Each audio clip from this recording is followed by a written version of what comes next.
بسم اللہ الرحمن الرحیم۔ السلام علیکم۔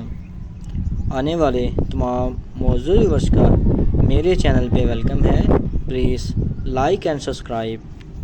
دو سوداگروں کی کہانی۔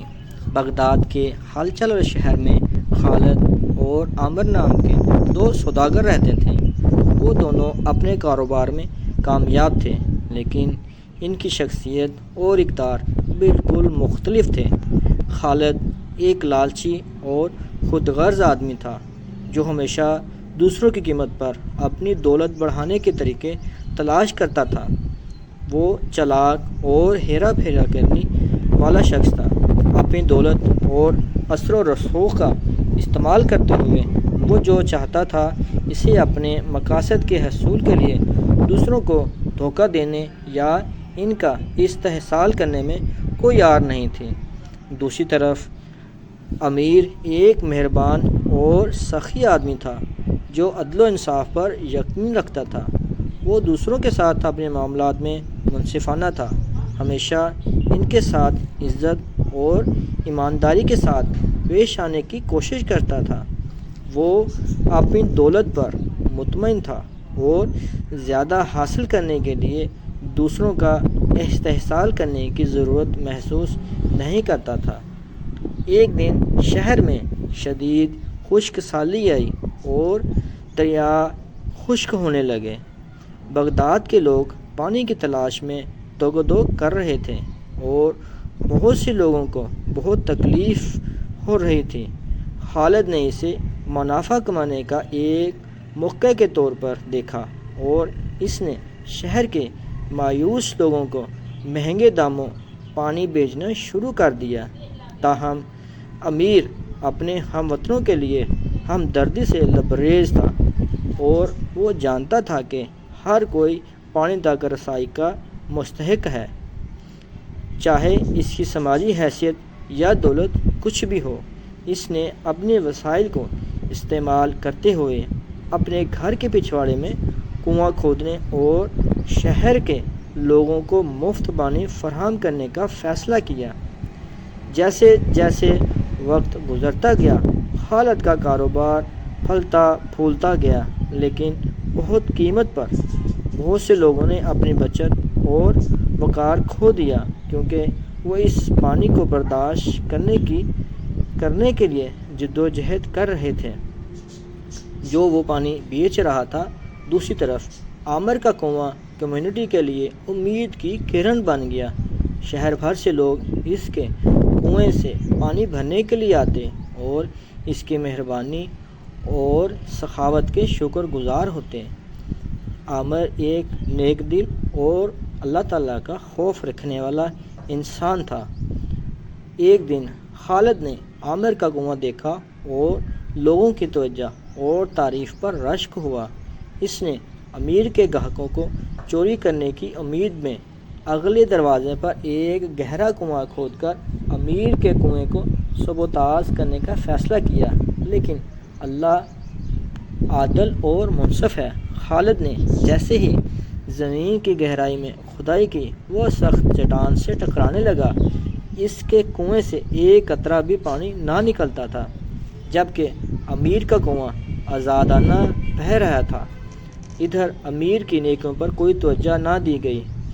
حضرت محمد صلی اللہ علیہ وآلہ وسلم خود خواب میں امیر کو ان کی مہربانی اور سخاوت پر مبارکباد دیتے ہوئے نظر آئے۔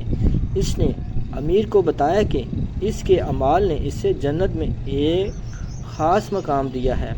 دوسری طرف خالد کو ایک اور نظارہ ملا، اس بار خود شیطان کی طرف سے۔ شیطان نے خالد کو لالچ اور بے ایمانی کی راہ پر گامزن رہنے کی صورت میں اس سے بھی زیادہ دولت اور طاقت کے وعدوں سے آزمایا، لیکن خالد نے جلد ہی جان لیا کہ اس کی دولت اور طاقت اس کے لیے سوائے دکھ اور افسوس کے کچھ نہیں لایا۔ وہ دیکھنے لگا کہ اس کی خود غرضی نے بہت سے معصوم لوگوں کو نقصان پہنچایا ہے۔ جیسے ہی خشک سالی ختم ہونے لگی، خالد بھاری دل کے ساتھ امیر کے پاس پہنچا اور اس نے اپنی غلطیوں کا اعتراف کیا اور اس سے معافی مانگی۔ امیر نے اسے آسانی سے معاف کر دیا، لیکن اس سے پہلے نہیں کہ خالد نے کوئی قیمتی سبق سیکھا ہو، دونوں آدمی ایک ساتھ بیٹھ گئے اور اپنے تجربات پر تبادلہ خیال کیا۔ خالد نے محسوس کیا کہ حقیقی خوشی دولت یا طاقت سے نہیں، بلکہ اچھے کام کرنے اور دوسروں کے ساتھ حسن سلوک اور شفقت سے پیش آنے سے حاصل ہوتی ہے۔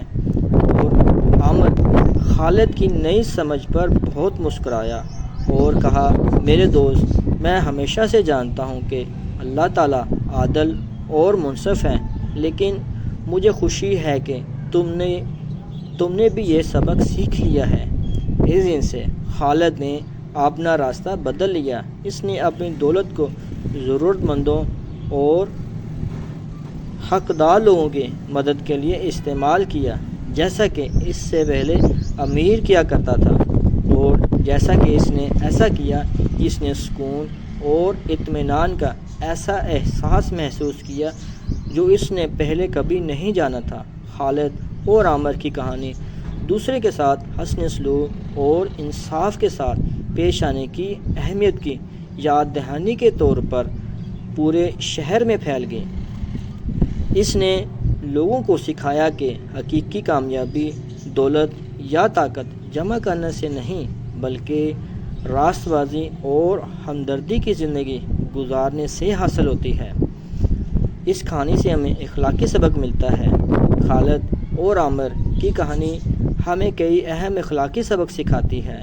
ایک، انصاف، ہمیں دوسروں کے ساتھ اپنے معاملات میں ہمیشہ منصفانہ رہنے کی کوشش کرنی چاہیے۔ ہمیں ان لوگوں سے فائدہ نہیں اٹھانا چاہیے جو ہم سے کمزور یا بہت زیادہ کمزور ہیں۔ اور ہمدردی، ہمیں ان لوگوں کے ساتھ ہمیشہ شفقت اور ہمدردی کا مظاہرہ کرنا چاہیے جو مصیبت میں ہیں یا ضرورت مند ہیں۔ نمبر 3، توبہ، ہمیں ہمیشہ اپنی غلطیوں کو تسلیم کرنے کے لیے تیار رہنا چاہیے، اور جب ہم نے کسی پر ظلم کیا ہو تو اس کی اصلاح ہمیشہ کرنی چاہیے۔ نمبر 4، قناعت، ہمیں جو کچھ ہمارے پاس ہے اس پر ہمیشہ راضی رہنا چاہیے اور کسی بھی قیمت پر زیادہ دولت یا طاقت کے لیے مسلسل کوشش نہیں کرنا چاہیے۔ اللہ تعالیٰ اپنے صابر اور شاکر لوگوں کو پسند فرماتے ہیں۔